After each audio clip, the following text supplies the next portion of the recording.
Well, as we're getting this, my name is Tim Williamson, one of the co-founders, and one, thank you for your time. When they said you don't have to do the typical presentation, you have to make a pitch, I would love to throw an idea at you, because this is something we're thinking about, and feel free to challenge, to say it's crazy and it's never going to work.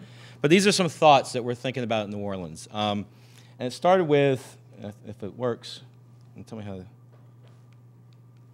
this works.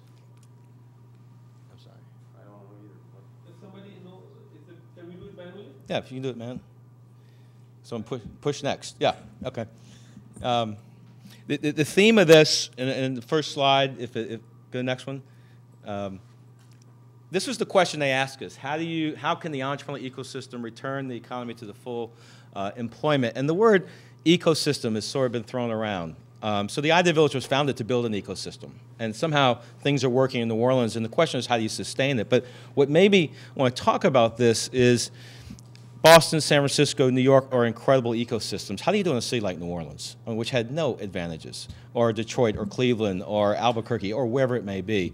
So the question would be is, how do you, if we're going to restore the economy to full employment, you've got to build ecosystems around the country, and you have to sustain them, and we have to connect them. And so the big what if, the big question, what if you could make entrepreneurship part of your culture?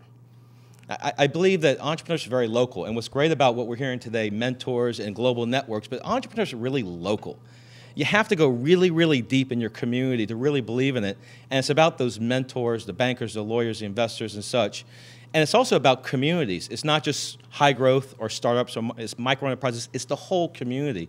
But in order for entrepreneurship to really become an ecosystem and work, it's a really, really local thing. So the way we do it in New Orleans might be different than Albuquerque, New York, or Boston, wherever it may be.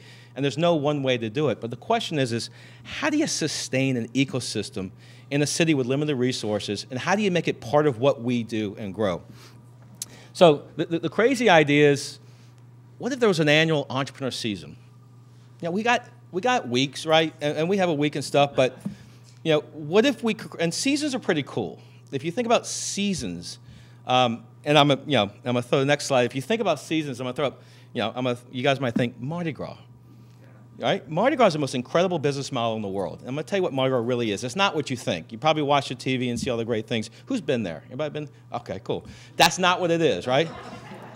Mardi Gras is one of the most local things in the world, because what it is, when you peel it away, no one owns it.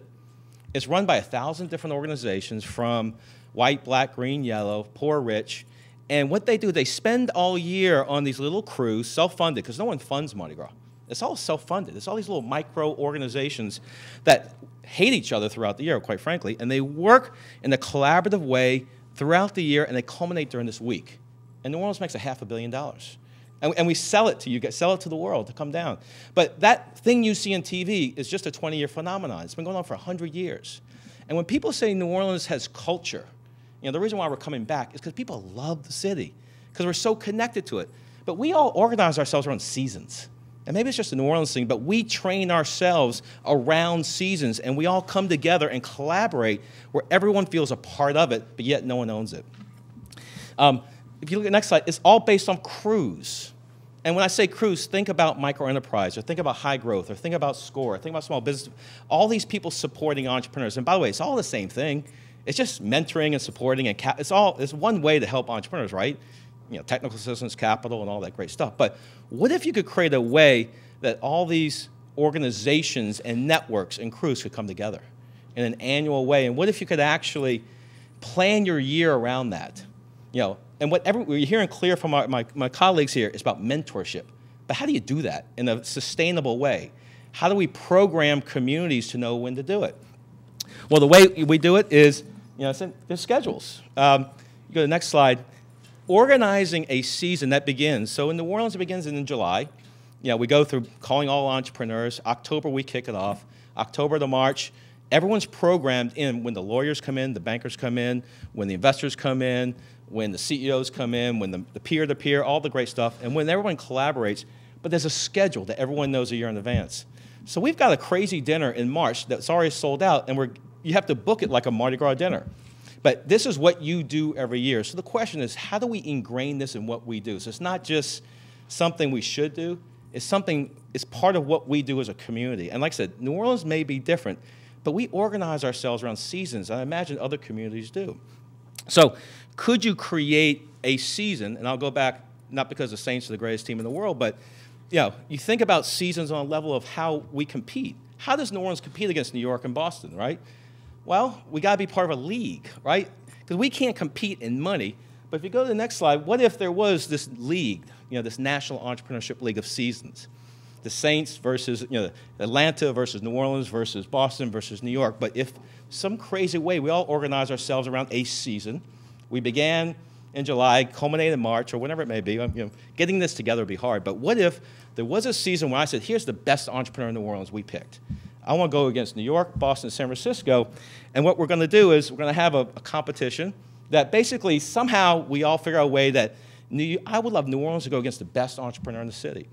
And there's some way that we all are collaborating, because what I think you're hearing, this global network's out there, right? But how do we get the global network to come together? Well, the way we do it is through a tournament. And then the next slide is we'd have a Super Bowl. So each year, New Orleans, we'll take the first one. We'll host a Super Bowl of entrepreneurship. And by the way, we're the best at it. But what if you could actually have New Orleans, Boston, New York, San Francisco, Albuquerque, Detroit coming together? And who would come? Google, say, all of our funders, right? I mean, all of the investors. We'll get all the investors you have and say, show up in New Orleans for a day. We'll have the best entrepreneurs and galvanize ourselves. But more importantly, you're creating a collaboration as a community so that New Orleans could participate, so could a Mobile, so could a small town in New Mexico. Anyone could participate because there's a leverage of resources. So the final what if, and like I said, this is just something working is entrepreneurship is about mentorship, networks, and all those things, but it's very, very local. And for this to really work in America, it's got to be spread out around the country, I think.